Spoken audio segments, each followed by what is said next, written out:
শুভ সকাল বন্ধুরা, কেমন আছেন আপনারা? আজকে সকাল সকাল একটু ছাদে চলে আসলাম। আজকের আবহাওয়াটা খুবই ভালো, চারপাশে অনেক রোদ উঠেছে। দেখুন চারপাশটা অনেক সুন্দর লাগছে, হাওয়া দিচ্ছে, ভালোই লাগতেছে ছাদে আজকে। তাই একটু ছাদে আসলাম ঘোরার জন্য। এখন আমি নিচে চলে যাব। আজকে মা রান্না করবে ইলিশ মাছ পাতার ভাজি করবে আর চিংড়ি মাছের বড়ার ঝোল। তো রেসিপিটা আপনাদের সাথে শেয়ার করব, আপনারা পুরো ভিডিওটি দেখবেন শেষ পর্যন্ত। চলুন গিয়ে দেখা যাক কিভাবে কি রান্না হয় আজকে। এই হচ্ছে ইলিশ মাছ আর চিংড়ি মাছ নিয়ে নিলাম। এবার মা ইলিশ মাছগুলো কেটে নিচ্ছে। কাটার পরে আমি ইলিশ মাছগুলো ধুয়ে নেব ভালো করে। কাটার সময় বোঝা যাচ্ছে ইলিশ মাছগুলোয় অনেক তেল, হাতে একদম তেল লেগে যাচ্ছে। ইলিশ মাছগুলো আমি ধুয়ে পরিষ্কার করে নিয়েছি সবগুলো। ঘন্টু এদিকে মাছ দেখে খুবই খুশি, সে একদম পাশে বসে পড়েছে, দেখতেছে মাছগুলো।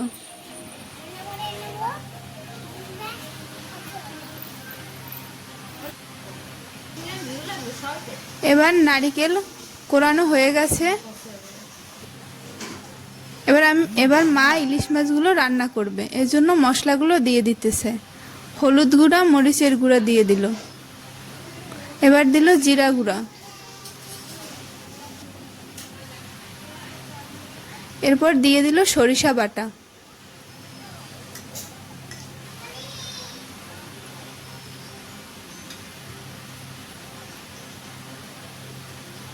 এবার স্বাদ মতো লবণ দিয়ে দিল, এরপর সরিষার তেল দিয়ে দিল। এবার মশলাগুলো ভালো করে মেখে নেবে। মশলাগুলো খুব ভালো করে মাছের সাথে মেখে নিতে হবে। ভালো করে না মাখালে মাছটা কিন্তু খেতে ভালো লাগবে না। ইলিশ মাছটা খুবই তাজা, খেতে মনে হয় স্বাদই হবে। সরিষার তেলটা একটু পরিমাণে বেশি দিতে হবে, তাহলে খেতে অনেক ভালো লাগবে। এবার কলা পাতায় সরিষার তেল মেখে নিচ্ছে। পাতাটায় ভালো করে তেল মেখে নিতে হবে। তেল মাখানো হয়ে গেছে, এবার কড়াইতে বসিয়ে দিতেছে পাতা।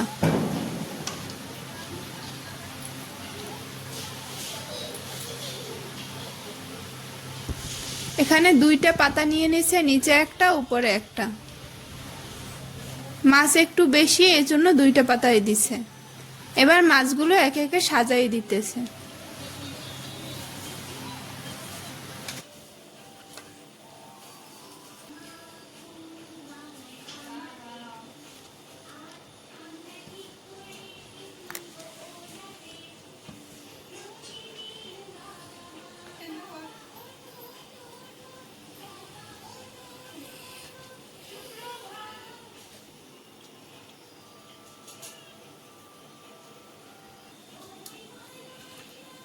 মাছগুলো পাতায় সাজানো হয়ে গেছে আর মশলা দিয়ে সুন্দর করে মাখানো হয়ে গেছে।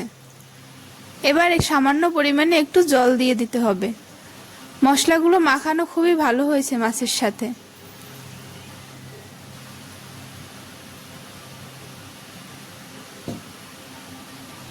এবার বসিয়ে দিতেছে চুলায়। মাছগুলো এত সুন্দর করে মাখানো হয়ে গেছে যে দেখেই খেতে ইচ্ছে করছে এখনই। কলা পাতায় মাছ ভাজা ভালোই লাগে, তার মধ্যে ইলিশ মাছটা একটু বেশিই ভালো লাগে খেতে। এবার ঢাকা অবস্থায় কিছুক্ষণ রান্না হবে। এবার চিংড়ি মাছের বড়া করার জন্য নারিকেলটা বেটে নিচ্ছে। এই নারিকেলটা খুবই ভালো করে বেটে নিতে হবে, না হলে বড়াটা ভালো হবে না। একদম মিহি করে বাটতে হবে। এবার চিংড়ি মাছগুলো দেওয়া হচ্ছে, চিংড়ি মাছের সাথে নারিকেল দিয়ে একসাথে বাটতে হবে। দিয়ে দিচ্ছে সামান্য পরিমাণে লবণ আর হচ্ছে হলুদ। এবার ভালো করে মেখে নিতে হবে। মাখার পরে বাটতে হবে ভালো করে।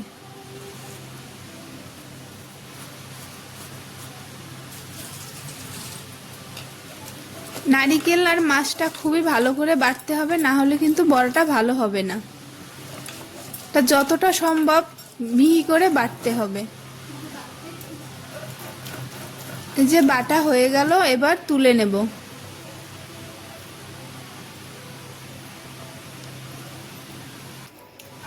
বাকি মাছগুলো এভাবে ভালো করে বেটে নিতে হবে।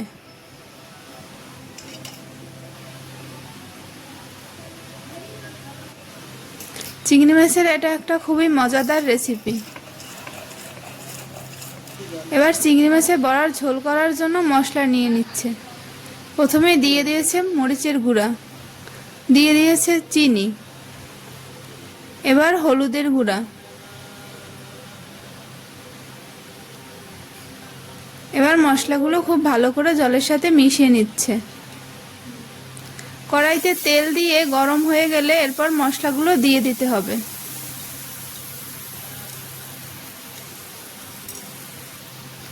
মশলাটা কিছুক্ষণ কষিয়ে নেওয়ার পরে দিয়ে দেবে নারিকেল বাটা। এবার সামান্য পরিমাণে জল দিয়ে দিতে হবে। জল দিয়ে মশলাটা কিছুক্ষণ কষিয়ে নিতে হবে।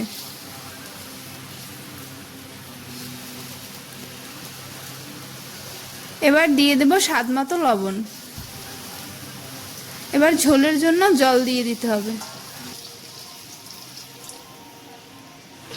ঝোলটা ফুটে উঠলে আমি চিংড়ি মাছের বড়া দিয়ে দেব। এদিকে ইলিশ মাছটা কতটা হয়েছে দেখে নেব। অনেকটাই হয়ে গেছে, আরো কিছুক্ষণ হবে। ঝোল ফোটা শুরু করে দিয়েছে, এবার আমি বড়াগুলো দিয়ে দেব। বড়াগুলো একটু ছোট ছোট করেই দিতে হবে, না হলে সেদ্ধ হবে না।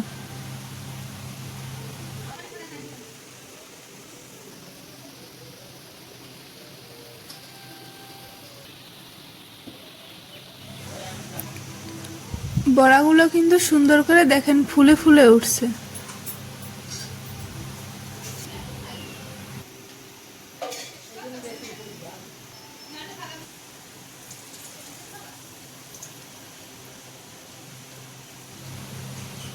এবার এভাবে কিছুক্ষণ বড়াটা হবে।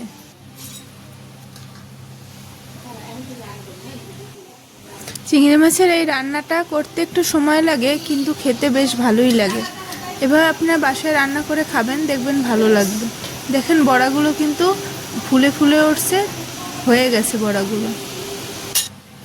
এদিকে আমার ইলিশ মাছটাও প্রায় হয়ে গেছে।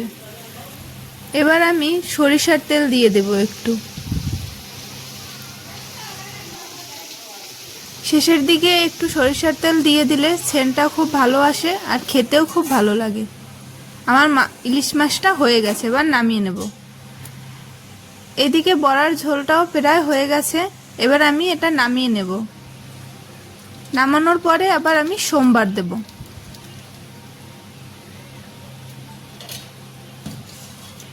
কড়াইতে দিয়ে দিলাম সরিষার তেল। এখন দিয়ে দেব জিরা,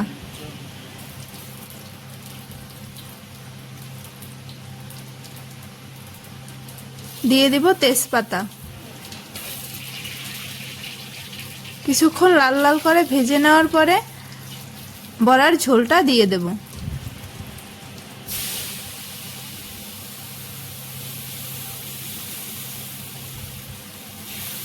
এবার এভাবে কিছুক্ষণ জাল দিয়ে দিতে হবে।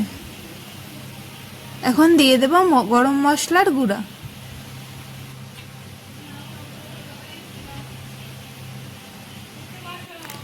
চিংড়ি মাছের বড়ার ঝোল হয়ে গেছে। গরম মশলা দিয়ে কিছুক্ষণ নাড়াচাড়া করে এবার নামিয়ে নেব।